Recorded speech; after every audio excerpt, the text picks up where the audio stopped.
Hello, my name is Sophie Jipiaposi, and today I'm going to talk about my experience with physical abuse. In the past, in my writings and in conversations with people, I've often talked about the emotional abuse I experienced at the hands of my adopted parents. So just to clarify a little bit, I was born in Venezuela, in Caracas, and I was adopted by some French parents a few years after my birth. And sadly, over the years, it started a bit insidiously. I didn't realize it fully until I was in my teenage years. And even then, I experienced a lot of psychological, emotional abuse, which I was able to identify and sort of start working on healing from that after I escaped my home back in 2013. But all these years, I told myself, oh yeah, I had all this psychological abuse, and I had a little bit of physical, slaps in the face and, that sort of stuff, but I didn't really, and hair pulling. But I always thought, it's just a little bit of physical abuse. I literally gaslit myself into thinking that physical abuse was, not so much like, I just thought physical abuse meant like having punch marks and scratches and bruises and all that sort of stuff. And doing research and stuff, and where I delve into my adoption journey and the different forms of abuse and having to work on yourself to heal from that, I realized that physical abuse is, I actually did experience a lot of physical abuse, a whole lot. And I didn't realize it until fairly recently when I had to explain my journey to somebody. So according to the sources I read on the internet and stuff, physical abuse isn't just like hitting somebody with the intent to harm, obviously, but even the threat of hurting someone is technically part of that physical abuse. So I'm sad to say that, yeah, I've experienced a lot of that. So let's go in order. So one of the, there's a list here. So one of the lists, one of the items on the list was hitting with hands or objects.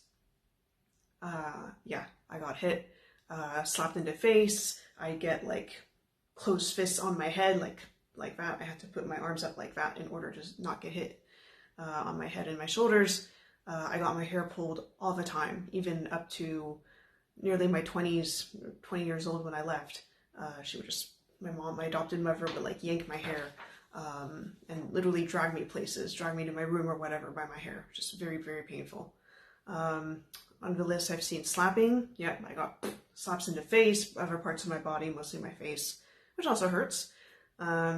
Shaking, yeah, I'd get shaken, like taken by my shoulders or whatever and shook.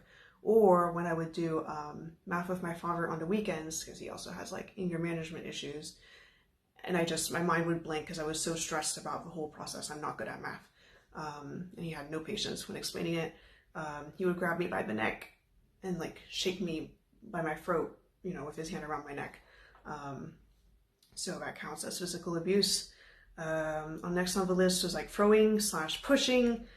Yeah, if they thought I'd acted out, both of them would like shove me, like literally shove me away from them and into my room or whatever, or push. Several times I'd be pushed like this, and I'd get like the table edge in my ribs or something. I got pretty good at, shielding myself so I wouldn't get the table in my ribs. Also going back to being hit with objects. My mother used to throw pillows at me, even as a child. She'd get so angry at me and she'd like throw pillows at me. That stopped when I was a teen for some reason, but anyway, that's what happened. Next on the list is pinching. I have vague like memories in my childhood of like being pinched every so often, like in annoyance. But I'll breeze past that because it's not a very strong memory. The rest is. Next on the list was force feeding.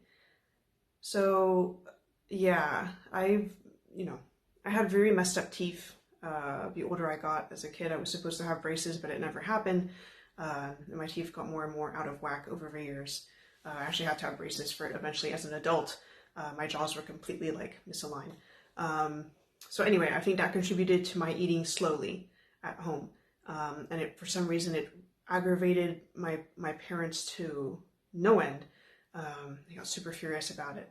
And several times, like, my adopted mother would get so fed up with me, she like take like a portion of a plate or whatever and like literally try and force feed me. She'd like stick the spoon in my mouth and shove food down my throat.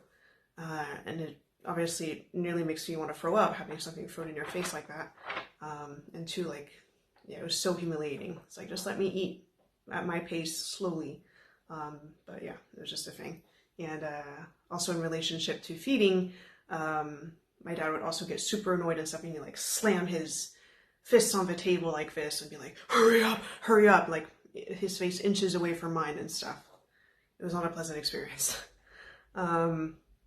Also, I saw on another list that being denied food can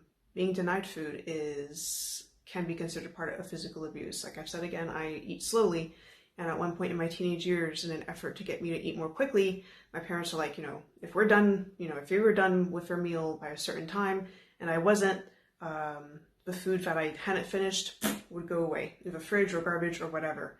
But I was already really pretty skinny at the time. So after a few days, I think a couple weeks maximum of that, she was like, oh yeah, no, it's probably not a good idea, And so instead they reverted to have me do like all the dishes as punishment for eating slow, as opposed to denying me food. So there's that. And then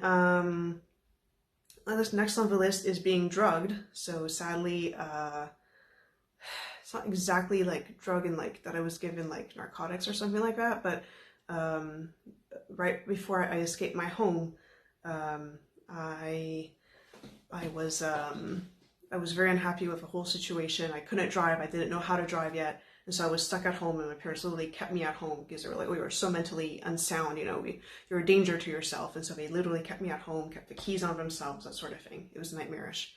And I told my mom, you can't do this to me. When I'm not mentally ill, despite what you guys are trying to convince the therapist and doctor or whatever. And I hadn't even gotten diagnosed with any mental illness, just like anxiety and stuff, nothing more.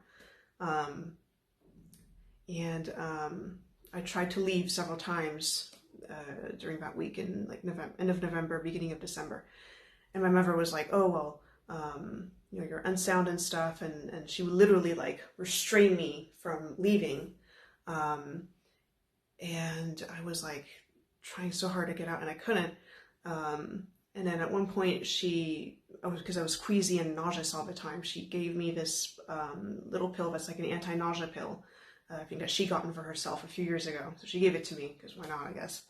And I quickly realized that it kind of made me a little bit sleepy. I don't know why it made me sleepy. I wish I remembered the name of the pill.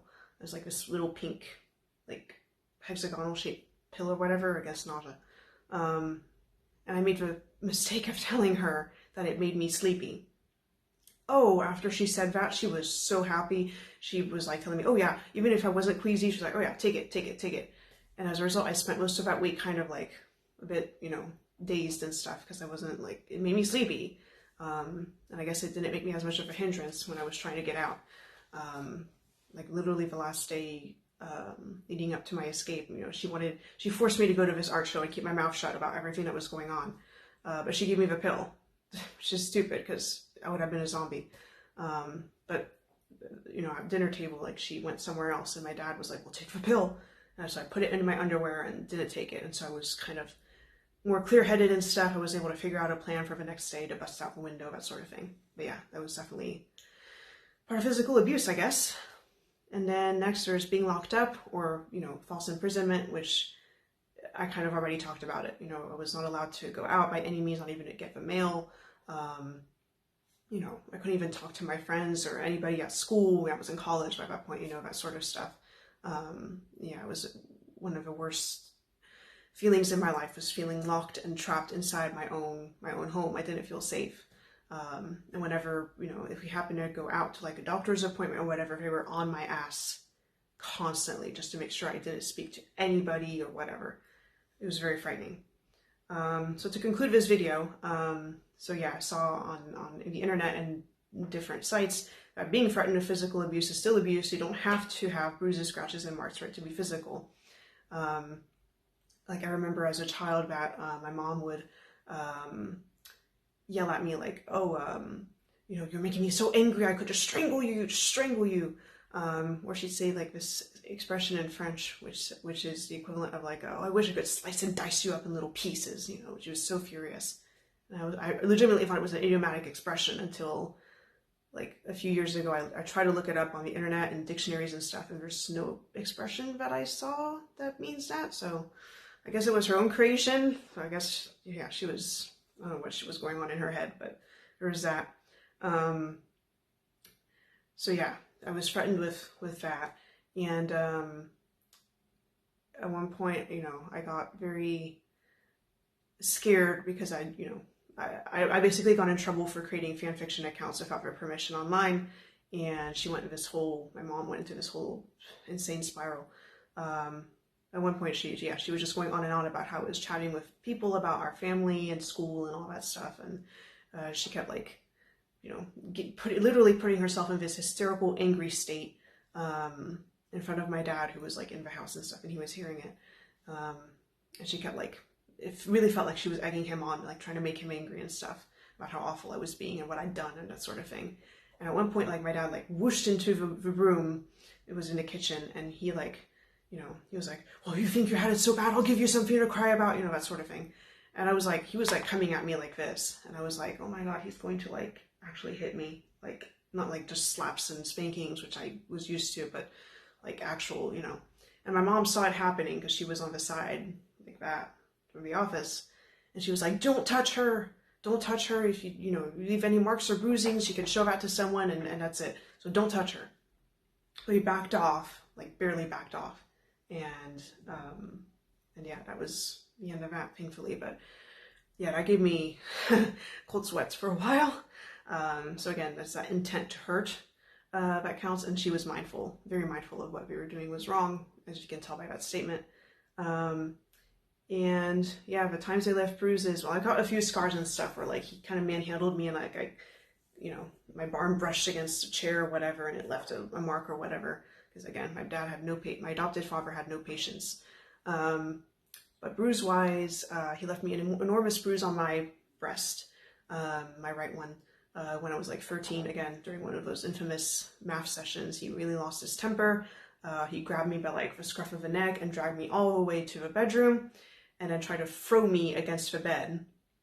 And unfortunately, I was squirming around and stuff so much that I hit the bedpost with my breast, and it left this huge bruise and stuff. And of course, it was so painful. The most painful things I'd been through at that point. And I squealed and stuff, and he was like, oh, you know, be quiet, you know, don't make a big fuss, blah, blah, blah. And later on, like, you know, my breast started to swell, and there was this huge swelling and whatever. And my mom was like, you know, oh, well, you know, it is what it is, you know, should have made him mad. But later on, like, I showed her the actual bruise, and she was like, okay, I will go talk to him and stuff. I mean, he never really threw me that hard ever again, but still, you know, should have probably seen a doctor or whatever, but no, it was all kept under wraps and stuff. And then the second bruise I got was around the time I escaped in 2013, like the week before leading up to it. I had tried to go out, as I'd explained before, and she was just not having it. My mom kept like blocking me, even using the dog to like egging the dog on to like bark at me and that sort of thing. She would grab me and tussle with me and whatever. At one point she like grabbed me so hard on the shoulder, like she left like this big old thumbprint on my shoulder. It was still there when I escaped a few days later and stuff. You could still see the swelling, the bruising. So yeah, I think that about covers it for physical abuse. Again, it's amazing how much you can, you know, when trying to justify the actions of some people you love who are unfortunately very mentally toxic and ill. You know, how, you know, it wasn't that bad and whatever, but here you go. This is all the physical abuse I had to go through. So if you're in the same situation as I am or whatever, and you're like, oh, it wasn't so bad, and, you know, whatever, it's like, no, it's every bit as bad. Even the intent to harm, threatening to harm you physically is classified as physical abuse, and you deserve better than that, and you should leave or denounce the person who's doing it to you. Because looking back, yeah, if I'd realized the thing with the breast and all that stuff, I'd have contacted somebody and been like, here's the proof that my parents are physically manhandling me and being abusive. That would have been the end of that. But I hope this helps you out. And yeah, they do enough of a good job, abusers do enough of a good job to gaslight you into thinking you're a problem, that it's all your fault, and after you know, have your hands clean and stuff, don't buy into it. Liberate yourself, be free, and stay safe. Take care.